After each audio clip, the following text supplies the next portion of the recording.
All right, welcome back. So as promised, let's go ahead and we're going to introduce a redundant link between the switches. So why would you do this? What's the point of doing something like this? So again, our original example was, maybe this site A has switch 1 resides on floor 1 of the building. Switch 2 resides on floor 2 of the building. This particular company has multiple suites in this facility, and they're connected via a fiber. But what happens is the building does construction, they break the fiber, and now our second floor employees can't access anything. They're on an island, and they're very upset with the network engineers, and they're blowing up the service desk. So let's try to prevent that from happening. Let's do what we can do, which is let's have a second fiber run between those two switches. So we'll connect it, doesn't really matter. We'll go from 02 to 02. All right, so now we've got a second link connected between those switches. So what we've got to do now is we've got to kind of shift our configuration around a bit, right? So switch 1 and switch 2. I'm going to split these side by side.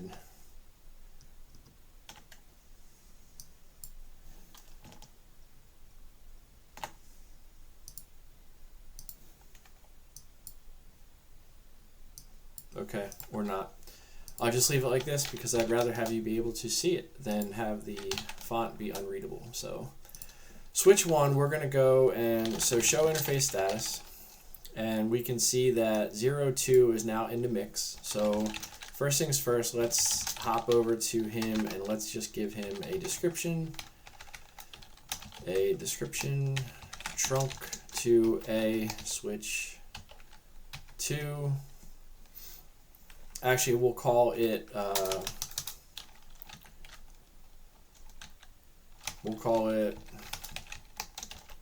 port channel member. How about that? Okay, and then let's change 03 to read something similar. So do show interface status. Okay, so what we are going to position here is two Ethernet ports. We're going to logically combine them into a single interface, which is the definition of an Etherchannel or a port channel. And now what that allows us to do is not only bundle the two links together as far as bandwidth goes, but it offers us a layer of redundancy or resiliency in the process here. So what I'm going to do is I'm going to actually just default both of those interfaces. So I'm going to exit out. I'm going to do default interface range E02 to 3. So what that's going to do is default both of those interfaces to essentially nothing. So do show run interface E02. So you can see now it's got nothing. So let's go ahead and do interface range ETH0/2 to 3. So now we're using the range command to configure both interfaces at the same time. All right. So we'll give it the description. All right. We will say switch port mode, switch port trunk encapsulation .1q, switch port mode trunk. Okay. There is a command here, by the way. There's a similar command. Is it in this iOS? It is. So you can do a similar port fast command as we did for the access port, but this is geared towards a trunk port. So, we can go ahead and do that if we want. Show run interface ETH02. This is what we've got on both of these interfaces so far. So they're both configured the same way. However, we're going to introduce the port channel functionality to these ports at this point. So we're going to say switch port mode. Oh, we already did that. I'm sorry. Switch port mode trunk. We already did that. So we're going to say channel group, and then we have to give it a number. Okay, so we can give it a number between, in this iOS, we can use a number between 1 and 255. So for this case, it's most likely going to be the only port channel in the environment, so we'll just give it channel group 1.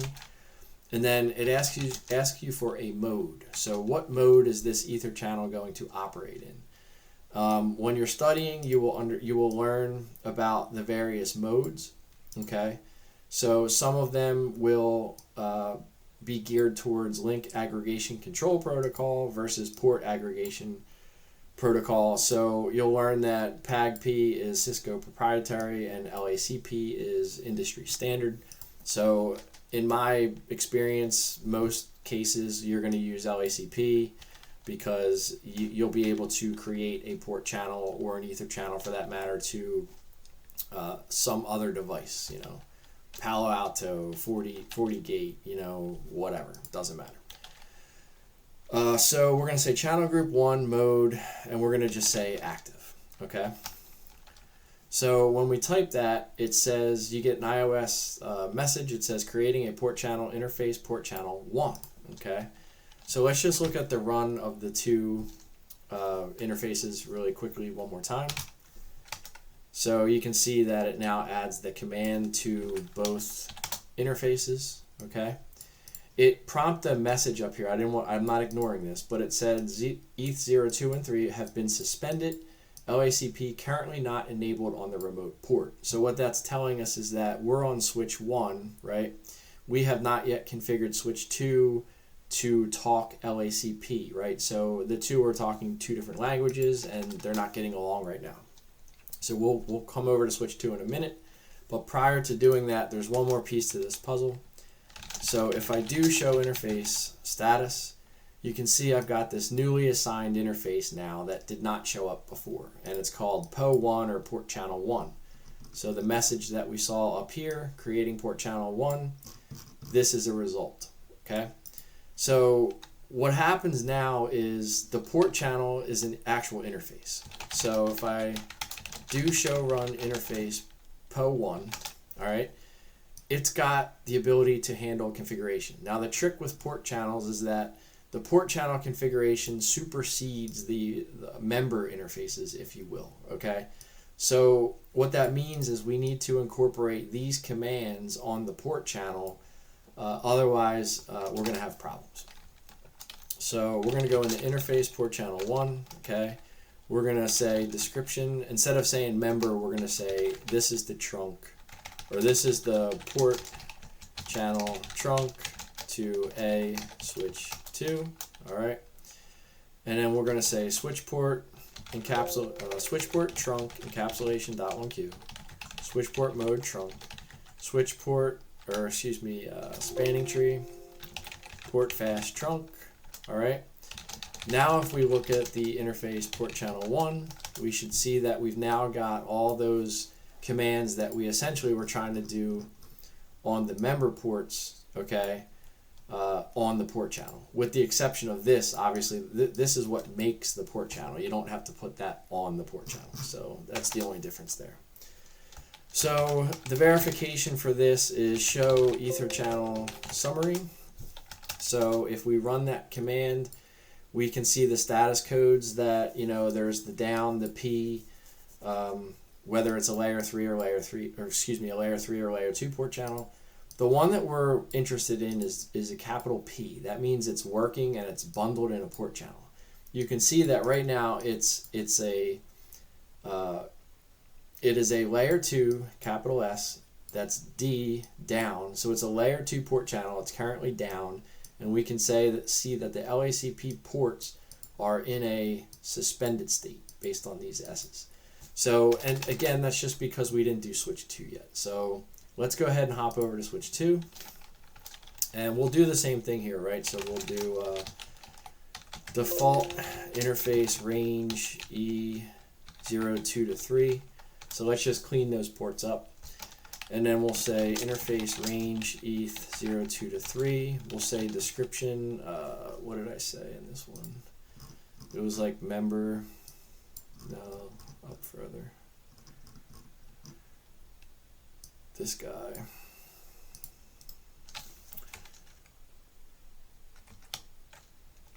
Okay, so there's our description should match, and now we just do switch port trunk encapsulation .1q, switch port mode trunk, spanning tree port fast trunk, and we'll say channel group. Now here's the thing, the channel group number is locally significant, okay? So I made it channel group 1 on switch 1. I could make it channel group 255 on this side, it does not matter. However, when you're in large production environments, there's really no reason to make them different because it just makes it harder to understand which port channel is going where. Obviously, descriptions help with that, but you're just basically adding complexity for no reason. So we'll say channel group 1, mode, and since we're using LACP, again, through your studies, you will find that LACP, one side can be active while the other side is passive. You'll learn about how the handshake happens and what modes are compatible with what. So in theory, I could do either active or passive on this side, and it should work either way. So I've seen most of my experience, it's usually just active on one side, active on the other side. There's really not a lot of corner case situations where you would have it any other way.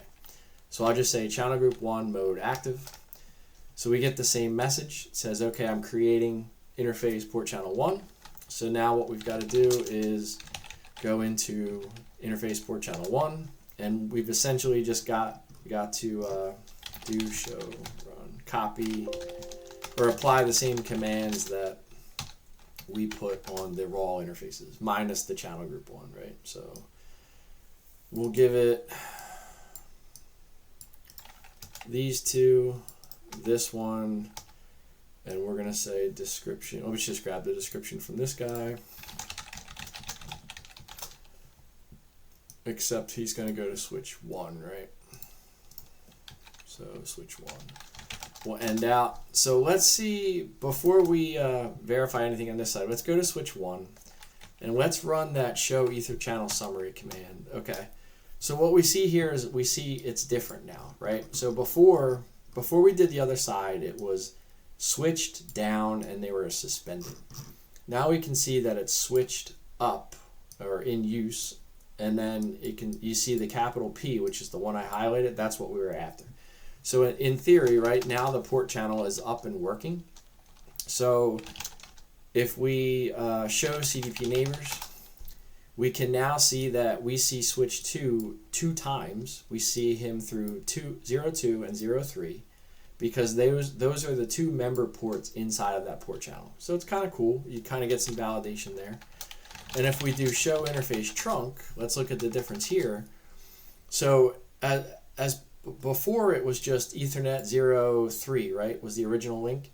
Everything that we saw under the trunk was geared towards ETH03. But now, since we've converted that interface or that link to a port channel member, and we've bundled it with 2, now when we show interface trunk, we can see that it adds it to the port channel, right? That's the power of port channels. That's what you want to see. So now, like I said, if we can have some fun here too. Actually, we'll do that in a second. We'll do a little failure scenario and make sure that that it's operating the way we expect it to. So this looks good. So let's go ahead and go to PC1. And we had ping, this was our ping from before. So this is pinging from PC1 down to PC3. Okay, so let's just repeat that ping.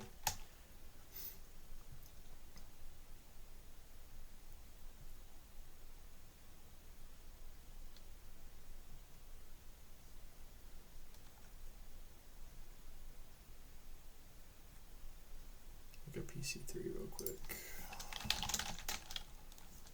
10.1.2.13. Show IP 10.1.1.11. So we should be able to ping our gateway, which we can. PC3 should be able to ping his gateway, which he can. What did I do wrong? Switch 1. Show run interface port channel 1, and then switch 2. I know you can't read it, but let's just do some troubleshooting.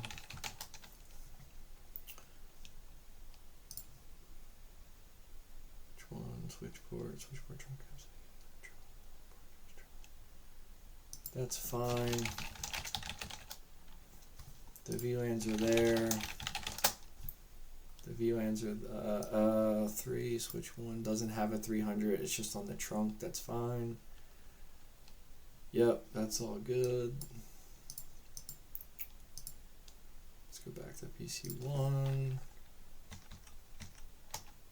Okay, so I'm not sure what that was about. It could have just been these virtual PCs are decent, but you saw in the previous video I had to reboot the one. Sometimes they just get kind of wacky, but it is up, it's working, there's connectivity, so that is a good thing. So let's just do the reverse ping really quickly. So we should be able to ping 10.1.2.1, right? 10.1.2.1 is actually, that's the gateway. I want to ping 10.1.1.11. Ping 10.1.1.11. Okay, good. All right, so what we can do here, let me see if I can remember the command to do a bunch of pings here. Ping 10.1.2.13. What was it? Count.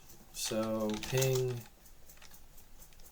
-C, I don't know, let's try 1,000, who knows.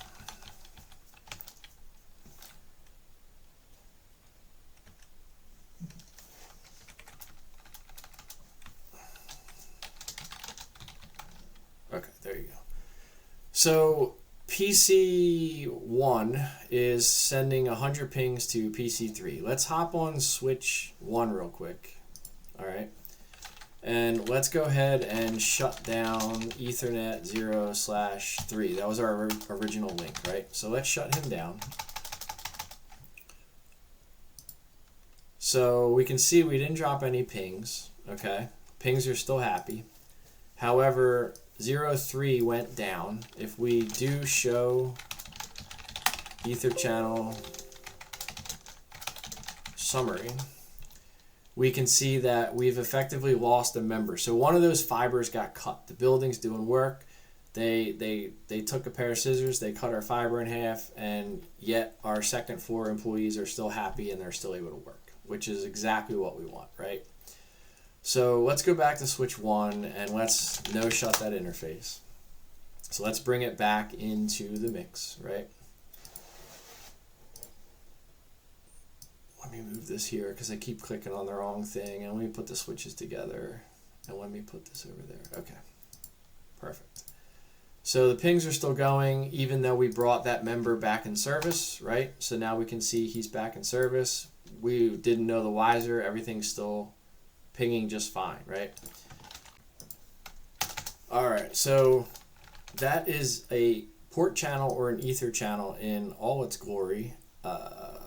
What you would typically do in environments out there in the real world is you use those for redundancy. You use them to increase throughput, which is a thing in the past. The link speeds today are so fast that there's no point in doing link aggregation groups. Some vendors call them lags, some call them ether channels, some call them port channels. It's all the same stuff. The most common, in my opinion, the most common form of port channels is virtual port channels, or VPCs. You'll see those in data center type environments. It's beyond the scope of what we're talking about, but what VPCs do is allow you to connect a switch, let's say one switch to multiple switches, and it gives it the illusion that the two cables are actually going to a single switch on the other side, when in reality it's more of a triangle topology. And that gives you redundancy, hardware redundancy, as well as link redundancy as far as the connection goes. So hopefully in the future I would like to kind of graduate this class into more of like Nexus grade.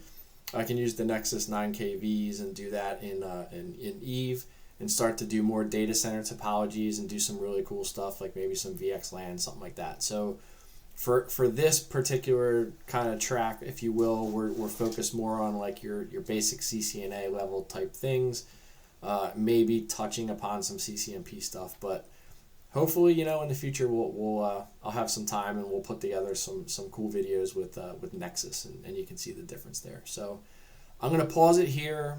Next video we'll go ahead and we'll get the router into the mix. We've got some options as far as what we can do. We could change around some configuration, or we can do a simple fix, but we're going to start to get into some of the conversations about routing, right? So we can start to talk about protocols, static routing. We can decide what this is actually, what kind of transit this is. Is it internet? Is it MPLS? Is it just kind of fake connectivity just to get from side to side? We'll figure that out as we go. I'm not really worried about it. So I'll see you on the next one.